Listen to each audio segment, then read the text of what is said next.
Creuser d'échanges pour créer un pont entre le monde académique, les décideurs politiques et les bailleurs de fonds, le e-colloque a réuni cette belle brochette d'experts pour sa toute première édition au Bénin. Dans le viseur de cette assemblée de spécialistes, les mécanismes de résilience pour une utilisation optimale des résultats issus de la recherche pour asseoir une riposte d'envergure contre la Covid-19.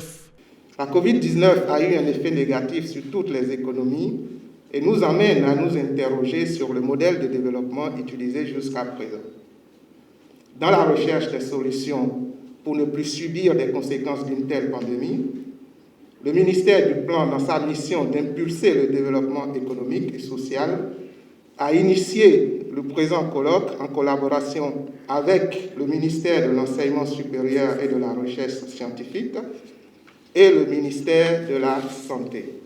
Pour le respect des gestes barrières, ce e-colloque se déroule aussi bien en présentiel qu'en mode virtuel avec des acteurs triés sur le volet. Vous transmettre les cordiales salutations du professeur Benjamin Oupati. Intervenant en lieu et place de son collègue de la Santé, le ministre délégué à la Défense salue la portée d'un tel événement. Le ministre de la Santé se réjouit d'avance des échanges et interactions entre les gouvernants, les chercheurs, les acteurs du terrain, qui permettront de retenir des recommandations allant, je l'espère, dans le sens de la nécessaire résilience de nos systèmes de santé, mais également dans le sens des mesures à prendre pour assurer la continuité des services essentiels, bien que la crise absorbe les ressources humaines et financières initialement dédiées à l'ensemble du système de santé. Cette initiative offre également de nouveaux champs d'exploration aux chercheurs pour inventer des solutions à même d'accroître la résilience des populations face au choc. Cette heureuse collaboration scientifique entre les universitaires, les acteurs de la société civile, le secteur privé et les décideurs permettra de contribuer à la prise de conscience sur les enjeux et les conditions du développement durable. En anticipant les problèmes, clarifiant les défis et proposant des solutions, ce colloque fournira une matière essentielle et des éclairages nécessaires aux décisions des acteurs sociaux et des politiques.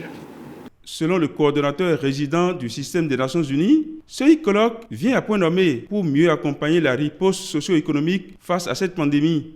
Les principaux thèmes qui seront abordés au cours de ce colloque, notamment sur les politiques publiques, viendront renforcer les initiatives gouvernementales déjà en cours pour maintenir et renforcer les acquis déjà enregistrés dans la mise en œuvre de l'agenda de développement 2030 et les ODD.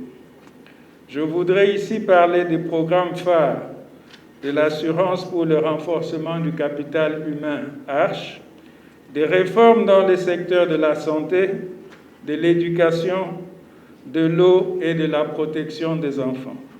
Je termine en réaffirmant toute la disponibilité et l'engagement du système des Nations Unies à accompagner le gouvernement dans sa réponse socio-économique face à la pandémie de la Covid-19. Le e-colloque international sur la population et le développement se réunit à un moment déterminant de la croissance du Bénin contre la Covid-19. Il se présente comme un tournant pour se défaire à jamais de l'infernal cycle de la pandémie.